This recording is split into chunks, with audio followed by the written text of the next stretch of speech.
naposledy sme sa videli v Trnave. Čo sa zmenilo? V čom je mama tu iná?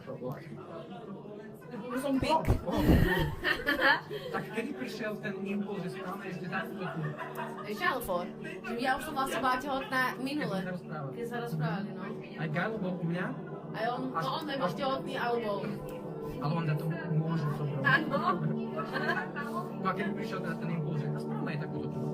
No, keď to prišlo, tak presne som vedela, že začala som samozrejme rátať, že koľko času mi zbýva do pôrodu.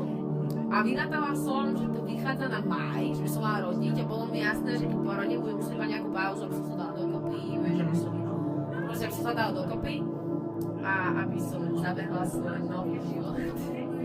A vtedy som si povedala, že OK, bolo by možno super, keby sa rozlúčim s fanúšikmi takýmto spôsobom.